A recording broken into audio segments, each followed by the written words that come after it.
Sí, ahí sí. Perfecto. Bien. Bueno, autoridad y poder. Mi nombre es Facundo Ponce de León, como ya comentamos. Yo estudié comunicación y filosofía en la Universidad de la República y después me fui a hacer un doctorado a España. Quizás alguno de ustedes esto ya lo sabe o yo se los conté y probablemente las cosas que charlemos acá algunos ya me las hayan escuchado.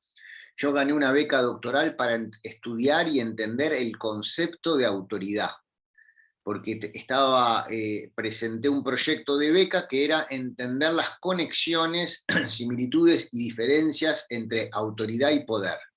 Solemos decir que quien tiene poder tiene autoridad, y cuando preguntamos por qué tiene autoridad, decimos porque tiene poder, y preguntamos, ¿y por qué tiene poder? Y bueno, porque es la máxima autoridad. Pero ¿por qué es la máxima autoridad? Y bueno, por el poder que tiene. Entonces, ahí generamos generalmente un círculo que muchas veces es vicioso, y yo quería entender si esto era siempre así, y eso fue la beca doctoral. Antes de entrar a eso, un preámbulo rápido de dónde estamos parados como civilización occidental.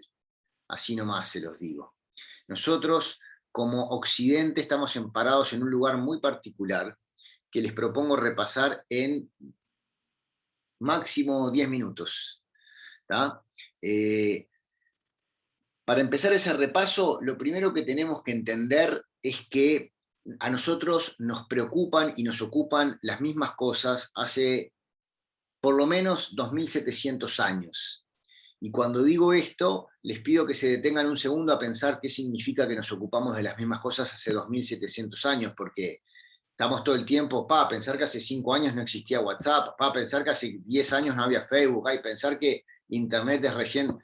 Yo estoy hablando de 2700, estoy realmente invitándolos a cambiar un segundo la perspectiva de la temporalidad. Nosotros, ¿no?, en tanto seres humanos que somos, estamos ocupados de 4 cosas, que son las mismas, que permanecen en tanto temáticas incambiadas, que son los que yo llamo la narrativa y el mundo. La narrativa nuestra, en tanto humanidad, se estructura en base a estos 4 conceptos: Dios, naturaleza, la sociedad y lo humano. Todas las preguntas que nos hacemos, si hay que estudiar, si no hay que estudiar, si hay que irse del país, si hay que estar en familia, si hay que no, si hay que ganar, si hay que lucrar, si hay que no sé qué, si hay que ser ambicioso, si hay que ser innovador, si no, si tengo que cuidar a mis padres o ponerlos en un residencial, si tengo que tener más hijos o no tener hijos, todo lo que te preguntás es en el fondo una pregunta sobre lo trascendente, la naturaleza, el vivir en comunidad y el ser humano. Todas las preguntas están conectadas en estas 4 grandes estructuras. Solo que no han tenido la misma importancia ni la misma connotación a lo largo del tiempo. Entonces, nosotros vivimos en realidad 4 épocas. La primera época, que se llama la época antigua, es la época conocida por todos nosotros como la griega y la romana, ¿no? Ahí tenemos, quizás alguno estuvo en Grecia, en Atenas especialmente. La época antigua demora 11 siglos y ordena los temas de esta manera. Pone la naturaleza en el centro, después el tema de la vida en comunidad o la vida social, después lo humano y por último el problema de Dios o lo trascendente. No me voy a detener aquí, si quieren podemos charlar un poco, pero los 11 siglos que tiene la época antigua, como les digo, marcados por Grecia, Roma y la tradición judio-cristiana que empieza ahí, por eso ahí verán que hay un cambio de nomenclatura, pasamos de antes de Cristo a después de Cristo. Esta época antigua está marcada por esta manera de entender las 4 grandes temáticas que nos ocupan como humanidad, ¿no? Ahí tenemos Roma, que hereda una cantidad de cosas de Grecia, y ahora vamos a volver a la época romana, y acá tenemos un cuadro famoso de lo que se llamó la caída del Imperio Romano de Occidente. Estamos hablando del siglo V, cuando los bárbaros, las tribus, los vikingos, los germanos, los normandos, vienen desde el norte, invaden Europa y hacen caer el Sacro Imperio Romano. Ahí entramos en una época que se llamó la Edad Media o la época medieval, ¿no? La época medieval está marcada por una institución en particular que nos toca muy de cerca en esta charla, que es la Iglesia Católica, que se encarga durante 10 siglos de organizar los destinos de Occidente. Acá tampoco voy a entrar, pero nos podemos detener en todo lo malo que hizo y todo lo que mantuvo de las bibliotecas, de las cuestiones, pero bueno, básicamente durante 10 siglos, que son los que se llaman época medieval, a nosotros nos ocuparon las cuestiones vinculadas a la creación, a lo que se llama, cuando yo digo Dios ahí, no se imaginen una iglesia necesariamente, Dios es la explicación de lo trascendente, de como se preguntaban los medievalistas, ¿por qué hay algo en vez de nada? ¿Qué hace que algo sea? ¿Qué significa que hay creación? Y ahí es toda la dimensión teológica. En el caso medieval occidental es la explicación de que ese es un Dios que se hace persona y que nos da libre albedrío y una cantidad de cosas. Pero fíjense, por ejemplo, que la naturaleza va al final ahora. En los 10 siglos que dura la Edad Media, hay relativamente pocos inventos. Hay inventos y algunos importantes, están las leyes de Mendel, se inventa el queso, se inventa, la arquitectura tiene un desarrollo exponencial, pero si lo comparamos con lo que pasó después del medioevo, cuantitativamente ni compite, porque había un vínculo con la naturaleza completamente diferente. La naturaleza era, digamos, era lo que estaba ahí, era a lo que había que atenerse. ¿Tá? El frío, la lluvia, lo que fuese es lo que la naturaleza da. Y con esa concepción vivieron los seres humanos durante 10 siglos. Luego pasa una cosa que si estuviésemos presenciales les dejaría este cuadro un ratito para que me contaran qué ven en ese cuadro, para que lo analicen, ¿tá? Y hubiésemos estado unos 5 o 10 minutos y después les ibas a mostrar a ver si alguien sabía qué era este cuadro, a qué refería, ¿tá? Y qué le parece que eran esas personas que estaban ahí, que hoy nos resulta un poco cómicas, pero que en su momento diríamos que están a la moda. Es como que hoy se pongan unos chupines y algunas cosas así, unos buenos championes y no sé qué, y hubiésemos hilvanado entre todos que estábamos frente al burgués. El burgués es un término muy importante, muy incomprendido, que enseguida alguien lo ve tipo burgueses proletarios y ya está con los socialistas, ya empieza a derivar, y no entienden que en términos históricos la burguesía fue el primer conjunto de personas en la historia de la humanidad que dijo una cosa que a nosotros nos parece un lugar común, pero que fueron los primeros en decirla, y es: mi vida depende de mí. Todos ustedes suscribirían esta frase. Esta frase es nueva en términos históricos. Los burgueses fueron los primeros que la dijeron. ¿Qué significa esto? Para ningún ser humano que nació ni en el medioevo, ni en la época antigua, Grecia, Roma, esta frase tenía sentido. Primero porque la vida venía dada y no dependía de uno. Y segundo porque lo que legaba la sangre, lo que legaba el colectivo, lo que legaba la tradición, conformaba tu identidad. Y nadie veía un problema acá, ¿eh? No piensen, qué gente infeliz, para nada. Para ellos vivir era recibir un guión dado, del mismo modo que los actores no están por ahí preocupándose porque no escriben los guiones. Nadie ve llorando por los rincones a Brad Pitt diciendo, no, porque yo interpreto cosas que escriben otros. Es actor, eso hace un actor. No ve ningún... Así mismo se veían todas las personas antes de la burguesía. Había que hacer lo que venía dado por nacer campesino, por nacer aristócrata, por nacer mujer, por nacer esclavo, por nacer varón, por nacer blanco, por nacer negro. El guión venía dado. El primer grupo social que dice, no, el guión lo escribimos, son los burgueses. Que el nombre viene de los burgos, no son aristocracia, pero negocian, no son campesinos, pero acuerdan, no son del clero, pero está todo bien, y empiezan a guionarse la vida, a decir, no me importa lo que diga la iglesia, no me importa lo que digan mis padres, la tradición, el legado de la sangre, no me importa venir de 5 generaciones de carpinteros, no voy a ser carpintero, voy a hacer otra cosa. Eso es la burguesía, que empieza paulatinamente en el siglo XVI a tener una fuerza tan arrolladora que cambia la historia de Occidente para siempre. hasta el día de hoy. Incluso, capaz que algunos de ustedes que heredaron el negocio familiar dicen que lo hacen por iniciativa propia, que una decisión, no es, obviamente lo tenés que heredar, porque yo en realidad no. Y tenemos esta necesidad de explicarlo, ¿no? Me dijo el doctor, yo me rompí el alma para que mi hijo tenga algo, el progreso, siempre algo más. Eso es el motor de la burguesía, no importa lo que dice la fe, no importa lo que dice Aristóteles, Platón, Santo Tomás, nada, importa lo que yo con mi razón puedo guionarme para mí. Este es el credo de la burguesía que tiene en la Revolución Industrial y en la Revolución Francesa sus momentos más esplendorosos, y así llegamos a la época moderna, que tiene a lo humano en el centro.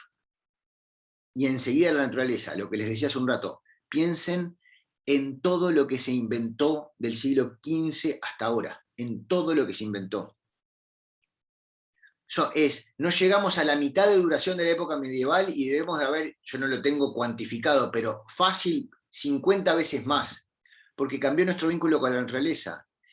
La visión moderna es a la naturaleza la sometemos. Literalmente la violamos, le entramos en las entrañas y sacamos el petróleo, que es un invento que se descubre en el siglo XV, siglo XVI, que al principio no se entendía qué era, de hecho se le llamó el excremento del diablo la primera vez que se vio petróleo. ¿Y por qué se vio? Y porque a la naturaleza me le meto adentro, y le saco lo que encuentre, y lo que encuentre y le saco, lo uso. Máquina a vapor en adelante, a los cosas que usamos ahora para los microchips. Hay un cambio en la manera de pararse frente a la naturaleza que por eso la pone en el segundo lugar, con lo bueno y con lo malo, ¿no? La penicilina, el jabón que empezó, el hacer el saneamiento de las ciudades, el meterse para abajo y sacar, poner, y ahí sí curar y así avanzar y empezar a medirla y sentir que es la gravedad, que algo tira, y las leyes de Newton, y viene la física, y todo funciona, y la gente vive más, y nace la medicina moderna, y nace la química, la tabla periódica, se organiza qué elementos hay, y todo desde el humano, y desde este impulso burgués de hagamos la vida que queramos hacer. ¿Con qué? Con la capacidad de la razón. Esto es la época moderna que nos marcó. Acá está todas las revoluciones, el surgimiento de los estados-nación que existen hasta el día de hoy, tal cual los conocemos, son todos un invento de la modernidad. Y este es el mapa, digamos, de estas tres grandes eras. Fíjense que vamos 2000 de la época antigua a la moderna, ya casi que estamos llegando al final y vamos 13 minutos de esta primera parte. Capaz que voy un poco rápido, ustedes me van diciendo, pero ahora en un rato abro y empezamos a conversar y a charlar. Todo esto se hizo añicos. Las tres épocas no se superan, sino que conviven. Nosotros tenemos códigos romanos, los que estudiaron Derecho en la UCU lo sabrán, que se estudian hasta el día de hoy. Tenemos la dimensión de lo religioso presente hasta el día de hoy, la iglesia presente hasta el día de hoy, estamos en una universidad católica, y tenemos el credo moderno de la razón, del desarrollo de nuestras capacidades, de vincularlos con la naturaleza para investigar y explorar, hasta el día de hoy. Nada de esto se eliminó. Solo que fue que explotó, literalmente explotó. ¿Cuándo? Acá hay mucha discusión en el ámbito de la filosofía y las ciencias sociales, pero digamos que yo adhiero al consenso de que explotó con el fin de la Segunda Guerra Mundial, con 1945 y dos sucesos muy simbólicos del fin de la modernidad, que son Hiroshima y Nagasaki, que marcan el fin de la Segunda Guerra Mundial con las bombas atómicas, y el descubrimiento de la solución final de Alemania contra los judíos. Estos dos hechos, que si ustedes se fijan son de dos bandos distintos de la guerra, aliados y el eje fascista, marcan que esa modernidad, que esa razón, que esa técnica no nos estaba llevando a la panacea de felicidad y libertad que estábamos diciendo que nos llevaba. Y nos llevó a un modo de exterminio y a un modo de jaque del planeta, con las bombas atómicas y con las fábricas de la muerte que suponen los campos de concentración, que dejó a la humanidad en general y a Occidente en particular, digamos, knockout. De hecho, de esto salimos con dos movimientos bastante contradictorios, que capaz que algunos de los que están en la reunión de hoy fueron parte, que es tanto el movimiento hippie como el movimiento punk, que responden a esto: esto apesta. Apesta la modernidad, apesta la razón, apesta el poder, es todo mentira, es el relativismo, y bueno, pase amor, vamos a gusto ahí a fumar un porro y que no sé, que pase lo que tenga que pasar, porque esto no existe. Me desentiendo del mundo desde la paz y el amor, o me desentiendo de este mundo desde la agresión de decir, esto está mal. Eso se llama el movimiento postmoderno, que en cierta manera vivimos en él hasta el día de hoy. El movimiento postmoderno tiene esta particularidad: no inventó nada, nada. Seguimos preocupados de qué es la sociedad, qué es ser humano, qué es la naturaleza y qué es Dios o lo trascendente. Estas son las preguntas que nos siguen moviendo, pero no tenemos orden. El orden que veíamos en Roma, en Grecia, en el medioevo, en la modernidad, la razón, la fe, la iglesia, la ciencia, todo eso estalló en pedazos. Y estamos en esto que yo les muestro ahí, que bueno, más o menos algunos te dicen, no, yo no creo nada, yo creo solo en la ciencia, pero otros te dicen, no, yo creo al revés, creo en las energías, abandoné toda mi formación científica, ahora prendo velas, medito todas las mañanas, hablo con las plantas. Otro te dice, no, yo no. O sea, y en eso estamos, en esa mezcla, que no lo digo ni en términos negativos ni en términos positivos, sino meramente descriptivos. Hoy estamos en eso. Gente que pone distintas cosas en el centro, vinculados a cómo convivir con la pluralidad, con lo diferente, pero hasta dónde, cuál es el límite que hay que respetar, en cuánto violan mi libertad y cuánto yo soy, ta. Entonces, una manera de responder a este desafío es entender los términos de autoridad y poder. Vuelvo al inicio de la charla, yo entendí estos términos en un doctorado, me fui del país, me fui a Madrid, entré en la Universidad Carlos III y vivía dentro de la biblioteca casi que 3 años leyendo todo lo que encontraba de estos dos términos, y empecé por leer a esta señora que me acompaña hasta el día de hoy, que es Hannah Arendt, que es mi filósofa de cabecera, que murió 3 años antes de que yo naciera, pero les podría decir que me hice amigo de ella leyéndola, leyendo sus cartas. Es como que alguien con quien siento que intelectualmente sigo dialogando y dándole vueltas. Cuando leí ese ensayo que escribió en el 58,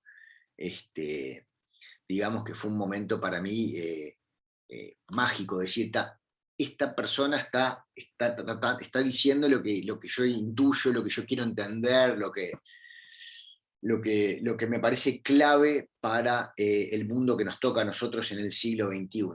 Básicamente la tesis de Arendt es muy sencilla y es: autoridad y poder son antagónicos.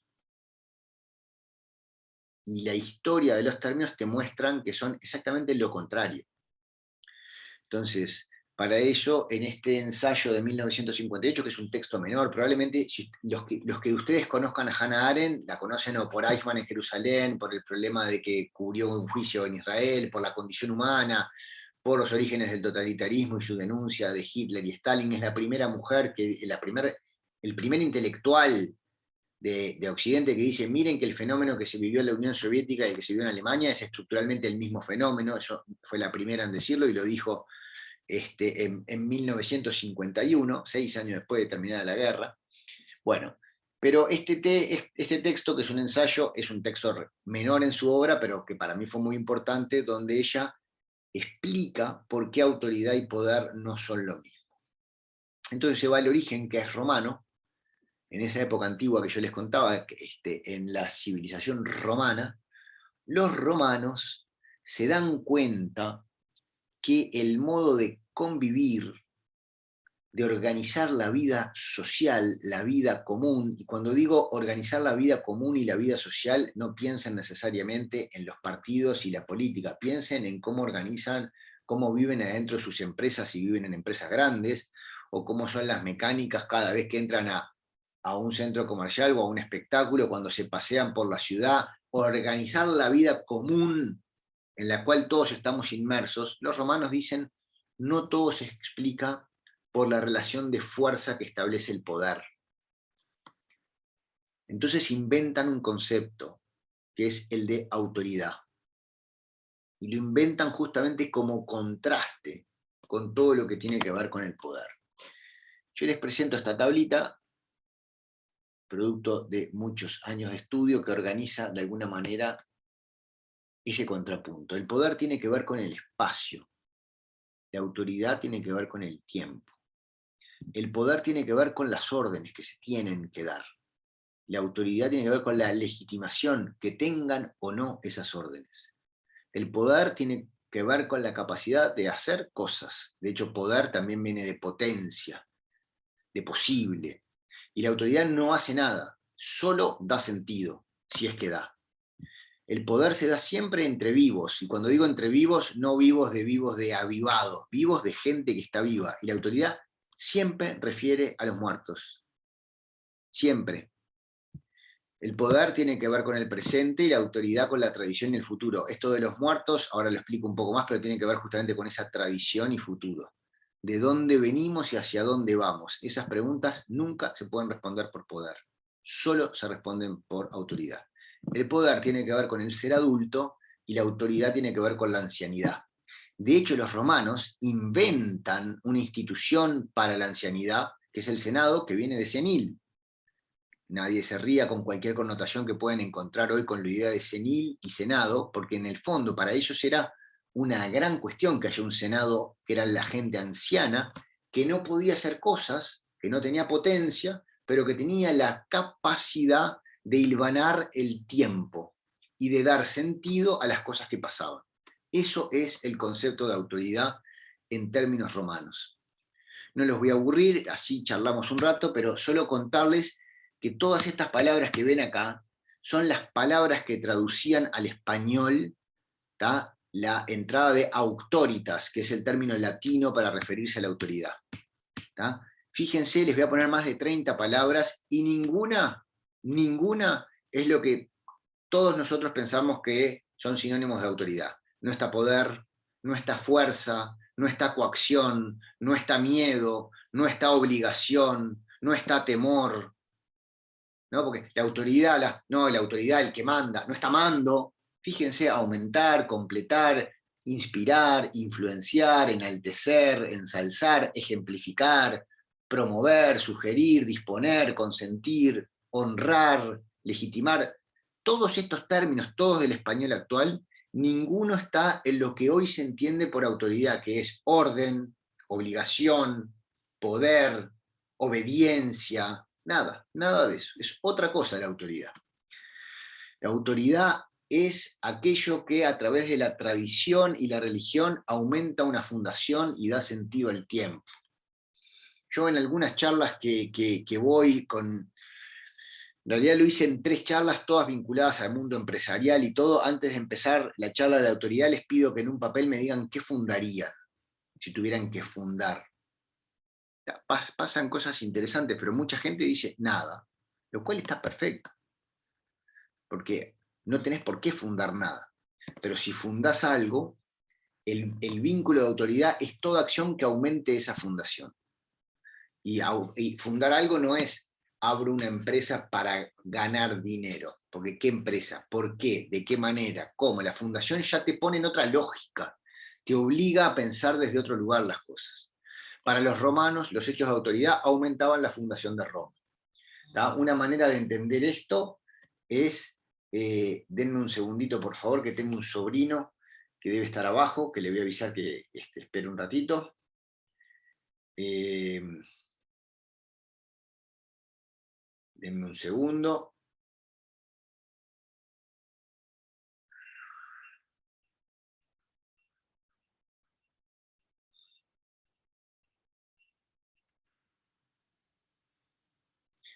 Perdón, discúlpenme.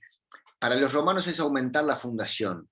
¿Cómo podemos pensar un ejemplo? Yo siempre uso el ejemplo que para mí es el más fácil de todos, que es futbolístico, y es lo que llamamos el proceso celeste. ¿Qué es lo que hace? Y tuve la suerte de poder hablar esto con Tavares, con Lugano, con Godín, de ir al complejo. ¿Qué es lo que hace Tavares y el equipo? Y lo hablé con Sebastián Bauzá. Conectan con una fundación, que es la fundación de la camiseta celeste, que trasciende cualquier selección particular que juega una eliminatoria o un mundial. Agarran el complejo, le ponen todo, fotos de los Olímpicos del 24, del Mundial del 30, de Obdulio, ponen una gigantografía de Nasasi, y agarran una generación, Forlán, de Suárez, los que ustedes conocen, y les dicen, che, nosotros todo lo que hacemos conecta con esto. No hay ninguno de nosotros que sea más importante que esta fundación. Cada gol que hagamos, cada partido que ganemos, cada vez que estamos por esto. Entienden esa lógica y lo llevó a ser cuarto en Sudáfrica. Y esta lógica es una lógica de autoridad en el sentido de que todo lo que se hace conecta por tradición con algo que está atrás en el tiempo, que es la camiseta celeste, es el orgullo, no sé qué, lo que quieran, ¿no?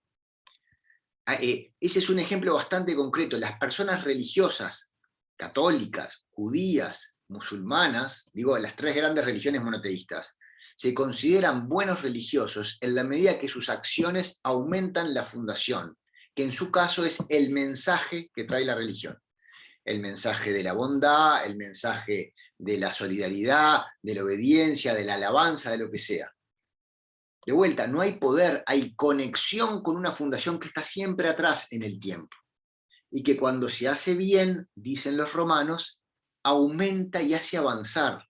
Por paradójico que parezca, esa tradición trae novedades, trae cosas nuevas. No es solo viejo. Y por eso Suárez es un nuevo goleador. Y parece cosa extraña, pero es el goleador nuevo que conecta con lo que es ser un goleador de la Celeste, que es algo viejo. Este mecanismo es el mecanismo que está en el concepto romano de autoridad. Ahí les iba a mostrar cómo funciona, pero ya estamos en 27 minutos. O sea, las acciones de autoridad aumentan la fundación, al aumentarla le dan sentido al tiempo, ese sentido se da por tradición y religión. Atención, religión en Roma es volver a unir, viene de la palabra religare, volver a ligar a alguien con su destino, con su historia.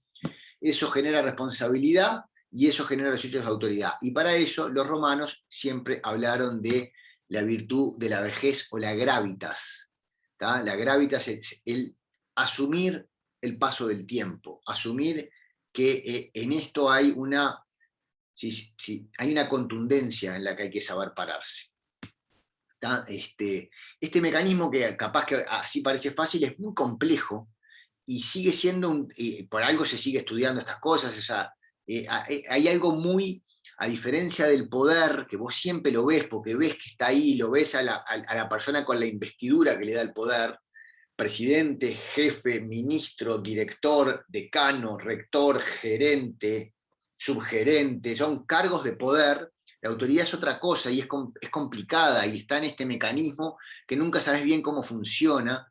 Y hay un historiador alemán que Arendt también estudiaba, se llama Theodor Mommsen, que decía que la ancianidad del Senado tenía la capacidad de dar más que una opinión y menos que una orden. Y que cuando esas cosas pasaban se daban los hechos de autoridad. Si ustedes se ponen a pensar, es rarísimo esto. ¿Qué quiere decir dar más que una opinión y menos que una orden? Fíjense que es un lugar extraño este. Y ese lugar extraño es el lugar de la autoridad. Tengo algunas advertencias acá que las voy a pasar para que capaz que las charlamos con ustedes, y según mi cronómetro PowerPoint, 29 minutos 38 segundos. Media hora y a charlar.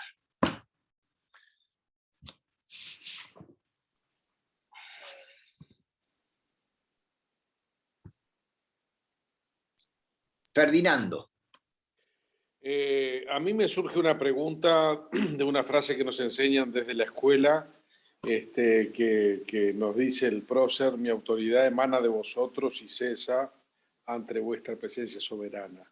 Según esto que estuviste comentando tú, debería haber dicho mi poder. ¿Puede ser? En realidad, yo no conozco el contexto total conozco la misma frase que vos, porque también a mí me la enseñaron desde chiquito, y yo creo que lo que está haciendo Artigas ahí es ubicarse en el lugar de la legitimidad. En tanto legitimidad está buena la frase, porque dice, yo no tengo la autoridad, que es una cosa muy, muy, muy visionaria de él como líder. La autoridad nunca es una propiedad de él, emana de ustedes, está en el reconocimiento que ustedes me hacen. Pero también, si lo hubiese dicho en términos, o sea, si él hubiese estado buscando el voto, probablemente estaríamos en una lógica más de poder. En todo caso, está bueno que la traigas a colación porque aparece mucho y está bueno quedarse con esa parte, y es toda persona que te dice yo acá soy la autoridad, en ese momento perdió aquello que cree que tiene, porque vos no le anunciás estas cosas. Claro. ¿Ah? Estas cosas te las reconocen otras personas, y en eso la frase de Artigas es bastante feliz en darse cuenta de ese proceso.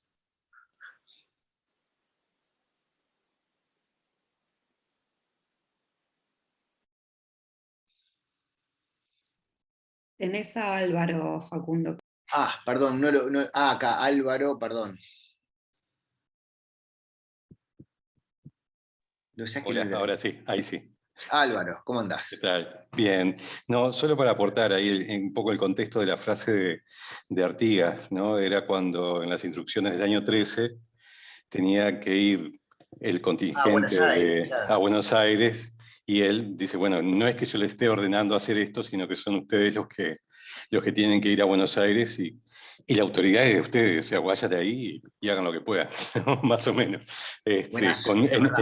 en un contexto más bien agresivo o contrario al ideario que él les estaba encomendando llevar Sí, a Buenos muchísimas Aires, ¿no? gracias. Muchísimas gracias por el apunte, Álvaro. Efectivamente, ahora me acordé, de hecho, hasta lo estudié ya entrado en años para algunas cosas documentales, audiovisuales, y no vamos a entrar ahora en esta discusión, pero habría que ver si la opción federalista que él planteaba y que planteaban otras provincias unidas frente al centralismo porteño y también el centralismo montevideano no están mucho más en relación a un concepto sano del vínculo autoridad y poder que al centralismo de las capitales, que está mucho más cerca del puro poder, ¿viste? Pero bueno, es una discusión un poco más política, si se quiere, que filosófica en sentido estricto. Pero sí, ahora que lo decías, me acuerdo perfecto cuando manda a los dos y bueno, todo el lío que se arma después. Que me hizo acordar a la frase de Cristina Fernández diciendo, quería ser argentino y no lo dejamos, carajo, que no sé si se acuerdan que supo decir en Corrientes, creo que fue. Bueno. Sí, una aberración. Alicia.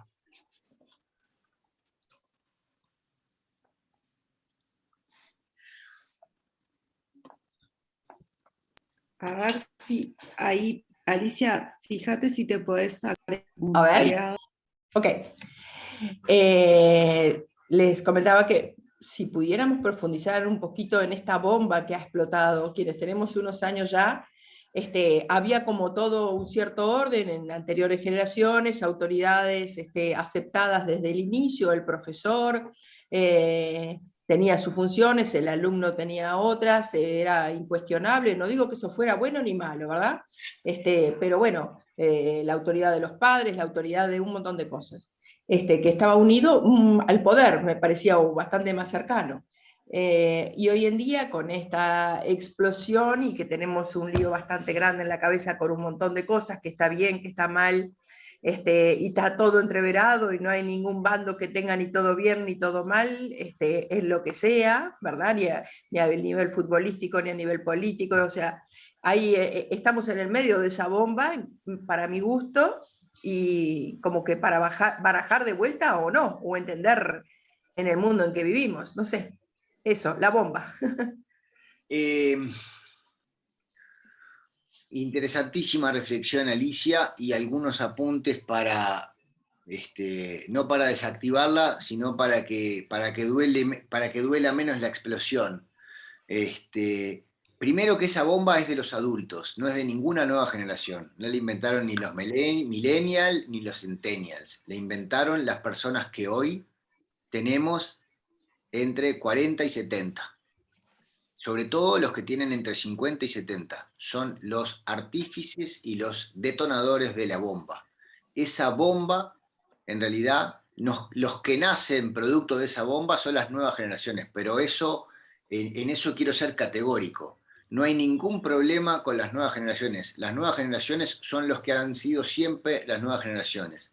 Preguntan, quieren entender, no entienden, se quejan, protestan. El problema es de la generación adulta, que lo que pasó fue que se quedó sin marco de referencia y no supo salir de ese embrollo y se volvió relativista y le transmitió ese relativismo a las nuevas generaciones. Te respondería con una película que se llama Belleza Americana, no sé si la viste, American Beauty, con Kevin Spacey, ganadora del Oscar 2000, 2001. Esa película es la respuesta a esto que tú planteás. Y nada, y lo segundo, para que duela menos, es, mirá que es una bomba, pero tampoco están distintas a otras que han existido. Uno siempre tiene la sensación de que vive en un tiempo que este sí que es el más, y no, cuando vas a lo que pasó en el pasaje del siglo X al siglo XI, Sí, no también, dudo. y cuando vos ves lo que fue en la época romántica del siglo XIX, con las penas del joven Werther y la ola de suicidios en Europa, ha habido momentos complejos, pero de esto se sale, en realidad, salen los adultos. O sea, el peor error es pensar que esto lo traen la gente que hoy tiene 20 años, que no entienden nada, porque están todo el día con el celular, todo eso es falso. No lo pienso, no pienso que sea un tema de las generaciones jóvenes, digo del mundo en general, pero bueno, no tenía que de repente los jóvenes estaban por fuera de esto. Me alegro Lo englobaba mucho. a todo el mundo, pero capaz que tenés razón. Me alegro mucho que no lo pienses, pero lo digo con esa vehemencia porque sé, porque además lo he estudiado, porque he estudiado particularmente ese asunto y es una cosa que está totalmente instalada, que es que la generación adulta, 60, 70, los que están viviendo la última fase laboral, consideran a la nueva generación, llamada generalmente los millennials, los hacedores de todos los males. Tengo un cuento que en realidad no puedo revelar mucho, así que lo voy a hacer en genérico, pero que me parece maravilloso para explicar esto, y es de una empresa muy grande, estoy hablando arriba de los 1000 empleados, que tenía justamente un problema con los millennials. Los consideraban los mandos medios altos, gerenciales, directorio, todo, consideraban que mucha rotativo, siempre con cuestiones complicadas y siempre con problemas y trabajando mal. Entonces, el directorio de esta empresa decide pagar un diagnóstico a una empresa que se dedica a estas cuestiones, y le llevó como 6 meses y entrevistaron a casi todo el personal. Y este cuento que me lo hizo el presidente de esta empresa importante, que me decía que cuando terminó, le dijeron, te lo queremos presentar primero a vos, antes de presentarlo en directorio, porque los datos capaz que no son los que esperan. Y él me contaba, me dice, los recibí, empresas de opinión pública, datos, cuantitativo, cualitativo, no sé cuánto, y lo que salió es que en términos de vínculo con la fundación para la que había sido, todo esto surgió por el tema de la fundación, el poder de la autoridad, en términos de los objetivos fundacionales de esta organización inmensa, los llamados millennials conectaban mucho mejor con los valores fundacionales que las gerencias. Las gerencias estaban preocupadas por temas de rendimiento, de una cantidad de cosas muy valiosas, pero el problema era más grande. O sea, a ver, ¿por qué están haciendo esto? ¿Hacia dónde van? Porque lo que está pasando es que esta gente joven está conectando mejor con el espíritu fundacional, que capaz que tiene que cambiar, porque también está siempre eso, ¿no? El espíritu fundacional es algo muy dinámico, esa fuente de la fundación es algo que varía mucho. Pero bueno, te lo pongo como un ejemplo también, Alicia, de esto de no te lo decía porque tú necesariamente lo pienses, sino porque está muy instalado que los problemas son de las nuevas generaciones. ¿Tá? Que los profesores no sean los referentes es básicamente una crisis de los profesores y no de los Estoy de estudiantes acuerdo. que Sí, no sí. saben reconocer a los profesores. Sí, sí. El problema de que los padres hoy no sean tan obedecidos por sus hijos no es un problema de los hijos, es un problema de nosotros que no logramos que nuestros hijos de 8 años nos hagan caso. Pero pensás que son ellos el problema, es estar diagnosticándolo mal. Y generalmente se piensa que son ellos. Ya no sé qué hacer, tiene 11 años, no sabes cómo me contesta. Bueno, fíjate cómo haces, pero tenés que hacer algo vos, no el de 11 años. Y así suma y sigue con estas cuestiones. Facundo, te leo 2 preguntitas. Sí. Lucy pregunta, ¿la autoridad es la del líder? Y después Patricia, cuando hablas de autoridad y a colación, que cuando nadie anuncia su autoridad está vinculada al liderazgo, ¿un buen líder cuenta con plena autoridad? Bueno, el tema del liderazgo es una gran cuestión. Volvemos al ejemplo de Artigas.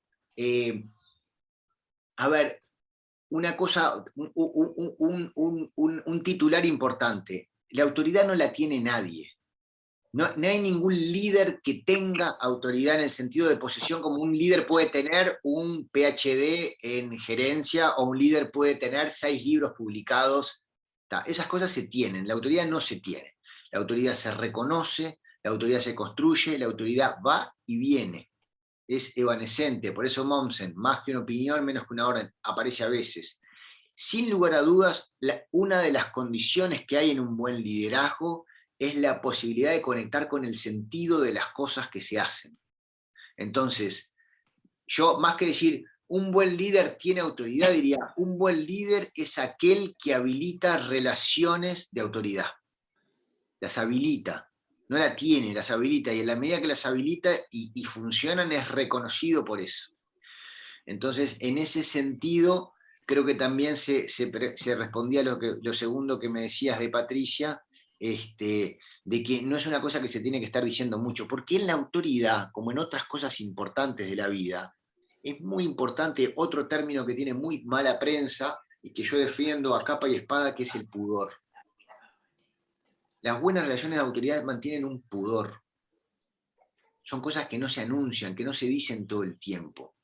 Hay un filósofo escocés contemporáneo, que se llama Elster, que dice, las cosas más importantes de la vida social son subproductos, dice él. Los subproductos son aquellas cosas que pasan cuando no son un objetivo que pasen. Ya les doy la mano porque veo 3, pero quiero terminar esta idea que me parece que es importante para comentarles. De vuelta, los subproductos son aquellas cosas que pasan cuando no son un objetivo que pasen. Entonces, Elster da muchos ejemplos. De hecho, el primer ejemplo que da es dormirse. Él dice, si una persona se quiere dormir, no puede proponer dormirse como objetivo porque le va a dar insomnio. Para dormirse se relaja y cae en... El dormirse es un subproducto de relajarse, leer, despejarse, soñar, lo que fuese, y caes en el sueño. Y él dice, hay muchas cosas, las más importantes son, imaginen esto, imaginen que mañana me encuentro con uno de ustedes y les digo, bueno, hoy te voy a decir la verdad. A vos, no, Alicia, que charlamos en el webinar de ayer, contigo voy a ser sincero, porque contigo, Alicia, permitime serte sincero, Alicia, yo a la 5ª vez, probablemente tú salgas de esa reunión y digas, che, Facundo Ponce es un chanta, todo el tiempo me dijo que era sincero, que a mí me iba a decir la verdad, que conmigo era honesto. ¿Por qué? Porque la sinceridad, la honestidad, son cosas que son subproducto de tu comunicar, de tu... Estarlo diciendo todo el tiempo, no tener el pudor ese, es traicionarlo. Una persona que anuncia todos los días su honestidad no es una persona honesta. Una persona que anuncia todos los días que es una autoridad es una persona que no construye relaciones de autoridad. Tener un pudor con estos términos es algo muy importante. Entonces, de vuelta, ojo con la idea de soy un buen líder. ¿Por qué? Porque tengo autoridad. Ay, no. Podés ser alguien con buen poder, que es un término que también hay que saber entender. Vuelvo al ejemplo del profesor, de alguien que sabe mandar, que sabe dar órdenes, que entiende que las órdenes tienen que ser dadas y tienen que ser claras. ¿Tá? Un padre, una madre que no permite una cosa y lo hace y se hace cargo de la orden, del poder. y tienen muchos valores, no es necesariamente una relación de autoridad. No sé, yo tengo a Fernando, Álvaro y Lucy, no sé en qué orden fueron, no sé si vos lo viste eso, Andrea. A Lucy en realidad le acabas de responder, Sí, es algo gracias. que ella, ahí va. Y Gracias. después me parece que Fernando vino primero. Perfecto. Sí, estoy acá. Hola Facundo, ¿cómo estás? Muy bueno Bien. todo. Muchas gracias. Los términos que tú decías, poder y autoridad como antagónicos, la pregunta es, ¿también se puede tener poder y autoridad al mismo tiempo?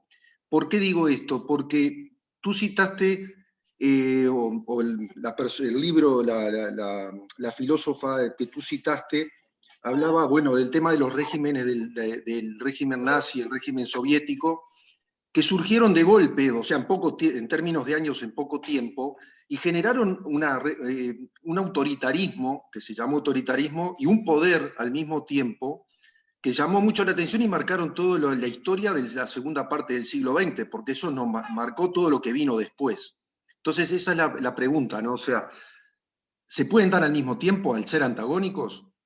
Es una pregunta interesante, Fernando. Yo diría que no se dan al mismo tiempo. Es básicamente,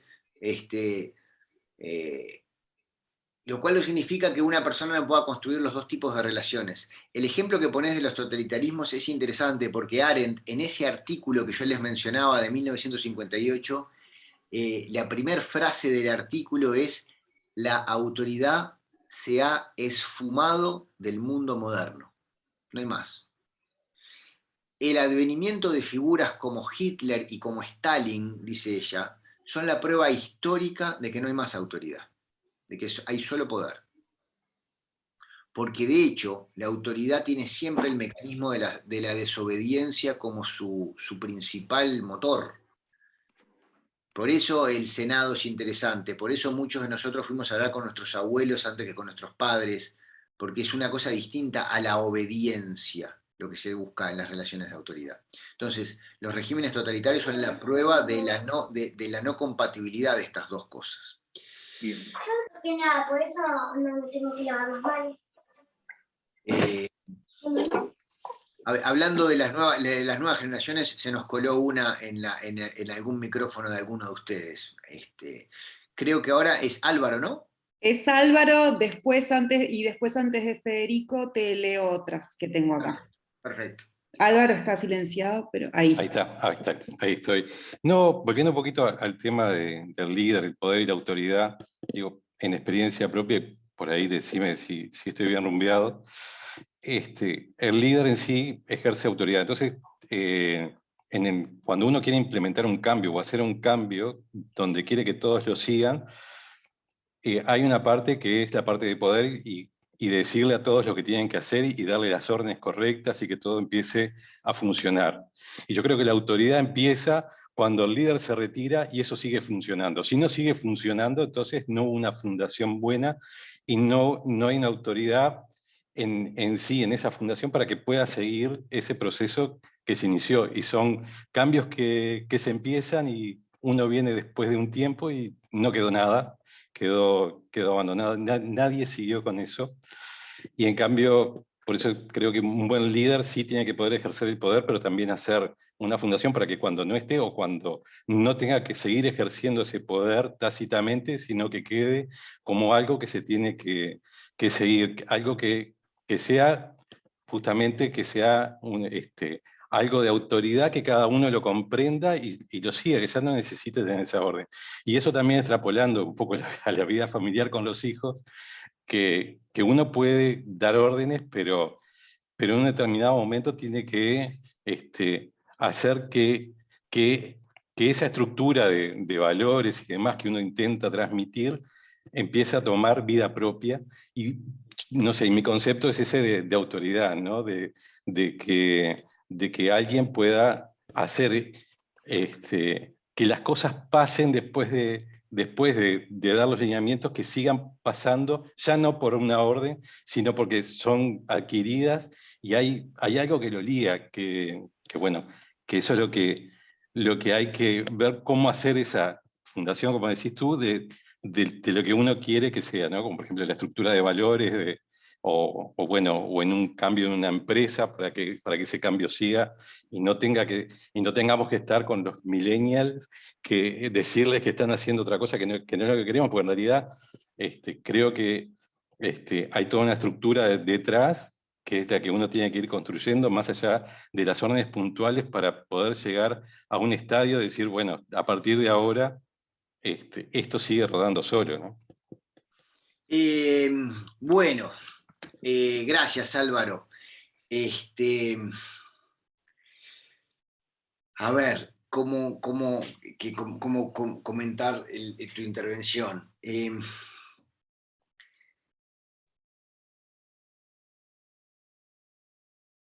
La parte de la empresa estoy como muy de acuerdo en lo que dijiste, y mientras te escuchaba decía bien que no haga un ejemplo de vida privada, que no haga un ejemplo, y ahí dijiste, bueno, esto ahora, y te fuiste justo y ahí dije, bueno, entonces acá es donde se complica. ¿Por qué? Voy a hacer una explicación muy breve teórica y después voy a poner un ejemplo histórico. La explicación teórica es, los psicólogos dicen que la diferencia de poder y autoridad, donde mejor se entiende, es en el ámbito familiar. ¿Por qué? Porque los padres tienen puro poder sobre sus hijos al momento del nacimiento y cero autoridad, 100-0. Piensen los que están acá que hayan vivido la experiencia de la paternidad o la maternidad, lo que es eso, vos tenés una criatura y lo que tenés es el poder de la vida y la muerte, el poder máximo, 100, autoridad, 0. A medida que ese niño crece, 0, 1 año, 2 años, 3, 4, 5 y sigue creciendo, paulatinamente el poder que era 100 de los padres empieza a decrecer y eventualmente, si hicieron las cosas bien como padre, el concepto de autoridad empieza a aumentar de 0 a 10 a 20. Legalmente este proceso termina a los 18 años, cuando tu poder tiende a 0 y si hiciste las cosas bien quedó autoridad. Eso solo funciona en el ámbito privado, es decir, en el ámbito de padres con hijos. No funciona en el ámbito público. Un error muy común a nivel de los liderazgos empresariales y eso, es pensar las estructuras de poder como estructuras familiares. Y ahí el ejemplo más alucinante, yo se lo leí a Richard Sennett, que es un filósofo británico que vive, creo, si murió hace muy poco, que tiene un libro que se llama La autoridad. Ustedes sabrán que los filósofos no son gente muy creativa en ponerle títulos a sus libros. Y tiene un caso que es genial, que es el de George Pullman. No sé si alguno de ustedes lo leyó o lo estudió. George Pullman es el de ¿vieron en los coches Pullman? ¿Viste cuando te subís a un ómnibus que te dice coche Pullman porque podés recostar el asiento? Es porque él patentó el nombre. George Pullman empezó a hacer estos coches con asientos reclinables y montó un imperio en la ciudad de Illinois, Estados Unidos. Y fue un empresario que adoptó, es el caso más digamos, si se quiere, más extremo del empresario paternalista. Agarró a sus obreros y les dijo, yo quiero que ustedes vivan todos juntos, les puso casas a todos, compró hectáreas de Illinois, 12.600 empleados, les pidió a todos los nombres de sus parejas, de sus hijos, las fechas de cumpleaños, le daba regalos a la esposa de los mecánicos, les puso escuela a los hijos, y durante años fue una luna de miel entre Pullman y sus empleados que decía eran como sus hijos. Hasta que un día, en 1897, 10 empleados se juntaron y le plantearon que querían, fíjense la ironía, que querían comprar las casas. O sea, con los ahorros de trabajar para Pullman, querían comprar las casas que Pullman le habían dado por trabajar en la empresa. Y Pullman le dijo, no, las casas son mías. Bueno, no, pero nosotros trabajamos, con nuestros ahorros queremos comprar estas casas. Y además, mire que hay muchos así. El punto es que se le armó una huelga general, le quemaron la ciudad y de hecho él termina en bancarrota. Es una historia triste al final. Pero Sennett dice, es el ejemplo del error del jefe, del empresario paternalista. Tú no sos el padre de ningún empleado. no tú, Álvaro, ¿no? Me pongo lo que dice Sennett. El hecho de ver a empleados como tus hijos es un error conceptual importante, porque no deja ver estos mecanismos extraños, que no es lo mismo que un niño que no come en la mesa, o que grita, o que mi hijo es adolescente. Eso con empleado es otra lógica la que está ahí. Y es interesante porque la primera vez que lo van a entrevistar a Pullman y le preguntan cómo se siente, dijo: me siento como un padre traicionado. Entonces Sennett dice, es la prueba digamos, de este liderazgo, que mucha gente visualiza a veces así los liderazgos. Entonces, te decía, tu comentario estaba muy bueno de, cómo funcionan los liderazgos de autoridad cuando las cosas son autónomas, funcionan por sí mismas, no tenés que estarle encima a la gente incorpora las reglas como parte de su quehacer. Perfecto. Pero no apliquemos eso como si el líder fuese un buen padre que deja atrás, porque cuando entras en esa lógica es como que quebrás un mecanismo. Está bien, no era eso, sino que más bien que los procesos eran parecidos, ¿no?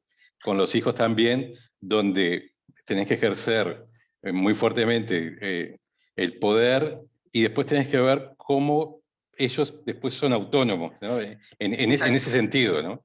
No paternalista del otro lado, sino que los procesos, la similitud de los procesos es esa, ¿no? Donde primero tenés que tener órdenes claras, patrones de comportamiento, o patrones de cómo organizás, que sean claros y efectivos, como para que después haya cierta certeza en lo que después siguen haciendo, y que siga solo.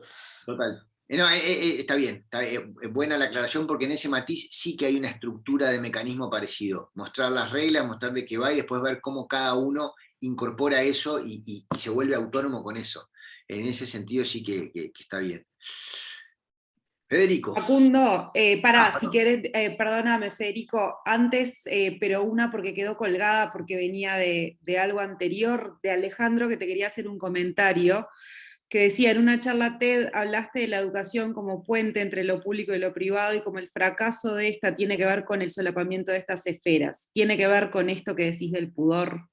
Tiene que ver con lo del pudor, y tiene que ver con un tema de otra charla, si quieren, para otro evento, que es cómo lo público se ha ido privatizando. Entonces hoy tenemos una dimensión de lo público muy compleja, porque se perdió la idea de mundo. Y por eso, como se perdió una idea de mundo más común, pasa que si una maestra rezonga a un hijo, la primera reacción de los padres hoy es ir a pelearse con la maestra, porque no tienen noción de mundo compartido. Entonces, mientras que las generaciones anteriores, volviendo al comentario de Alicia, tenían una noción de mundo público mucho más fuerte, y por eso nosotros, niños, no pertenecíamos a ese mundo público. Pero como las maestras y los padres y los choferes del transporte público y los dueños de los almacenes pertenecían al mundo, había como una unión entre ellos, para la cual los niños tenían que entrar ahí. Y siempre iban a tener razón ellos antes que los niños.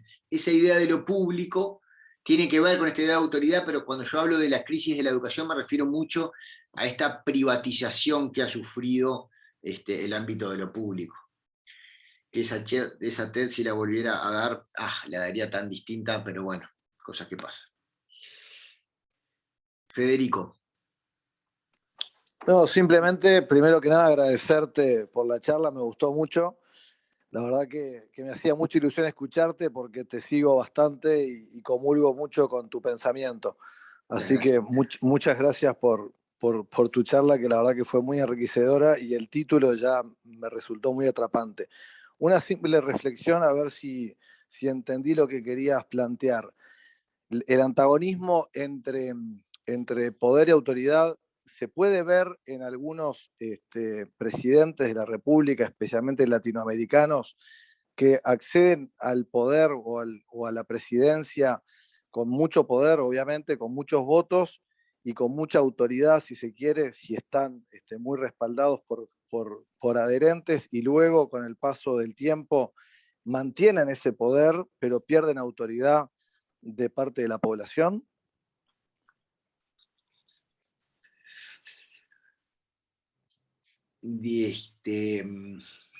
Está bueno. Creo que ahí, si me permitís, haría un pequeño matiz. Está bueno, pero yo diría, para llegar a la presidencia de la República, para llegar a un cargo de máximo poder, se requiere siempre un poco de vínculos de autoridad en el sentido del sentido, la pertenencia, por qué estamos haciendo esto, qué nos mueve como partido, como fuerza política. O sea que siempre algo de eso tiene que haber, y en ese sentido vos podés decir, bueno, está, quien llega ahí mezcló un poco estas cuestiones antagónicas, las hizo dialogar bastante bien. Te sigo. Una vez que llegó al poder, lo que va a empezar es gestionar poder, justamente. Ahí el concepto de autoridad yo te diría que pasa al freezer, es como que se coloca en un lugar de freezer y aparece un concepto muy parecido, prima hermana, que es la legitimidad. A medida que gestiona el poder, su legitimidad con sus votantes y con la población, el poder no lo va a perder nunca, porque la primera investidura la va a perder el día que le ponga la banda presidencial a quien gane la siguiente elección. O sea que eso se mantiene. Y la legitimidad va a ir oscilando. ¿Dónde queda la autoridad ahí? Yo te diría, hay que esperar. Hay que esperar, porque eso le va a dar el paso del tiempo. Creo que un buen ejemplo en términos históricos y políticos es el caso de Jorge Valle. Si vos lo pensás, es un tipo que el día que se saca la banda presidencial se escuchaban los chiflidos que había en la plaza, porque era un tipo con la legitimidad abajo del 10%, y se murió con un reconocimiento general de la población de que hubo algo ahí que se logró más. El paso del tiempo es amigo de la autoridad, no funciona para el poder. ¿Tá? Te puede hacer perder cargos, perder elecciones, perder muchas, mientras que con la autoridad hay que siempre esperar.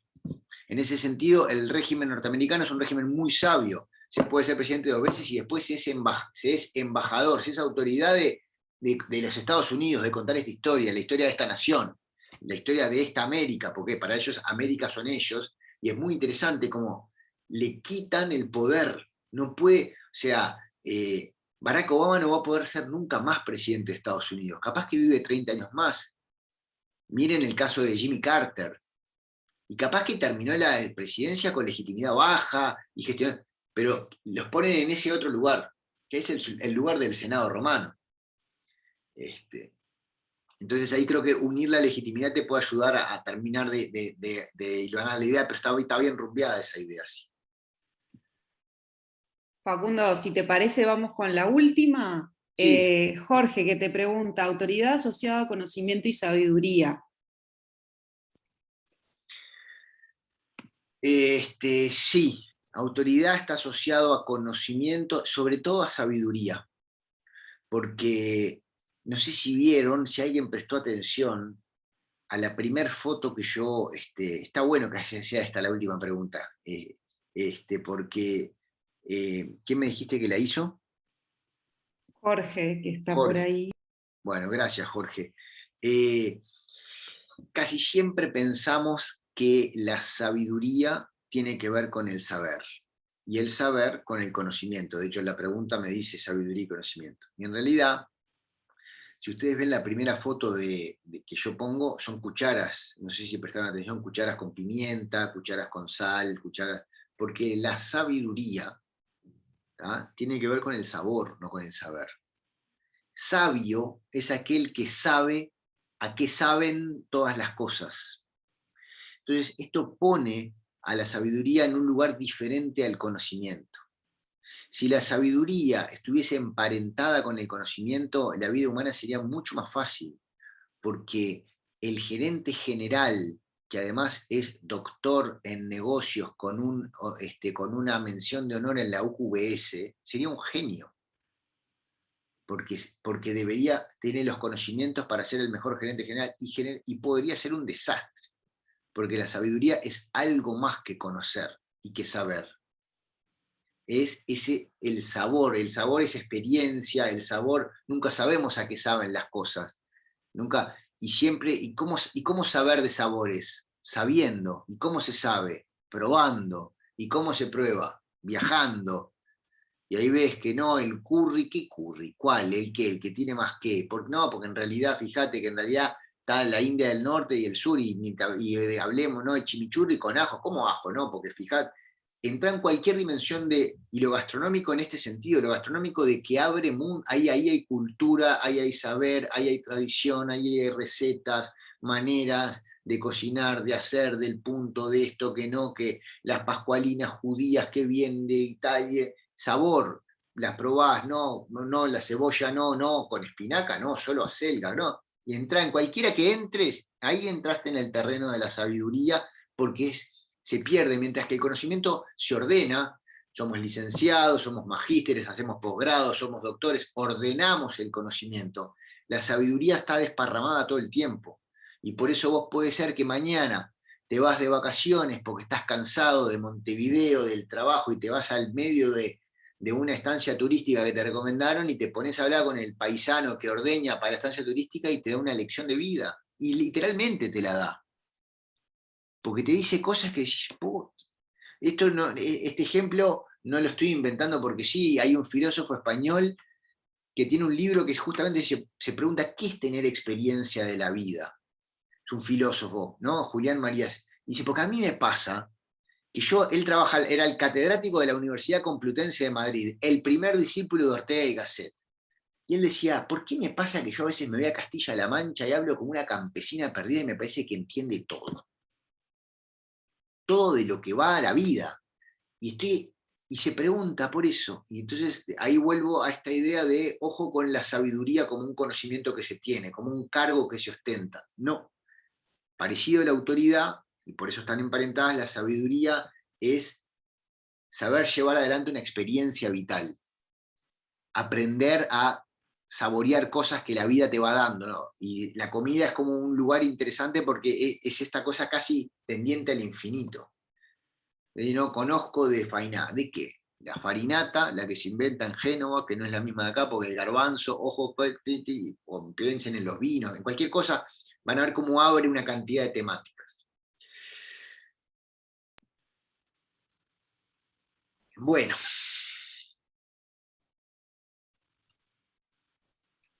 Ahora sí estamos, me parece, ya. Cualquier cosa, si alguno que tenga alguna duda, nos manda cualquier cosa, un mail, lo que sea, y vemos con Facundo. Perfecto. Por parte nuestra hasta acá llegamos. Muchísimas gracias a brillante. todos por Muchas venir y a gracias Facundo especialmente por estar con nosotros hoy. Muchas gracias. Excelente. Muchas gracias. Gracias a ustedes. Buenas noches. Hasta la próxima. Gracias, Nos Facundo. vemos. Por favor, un Bye. placer. Saludos.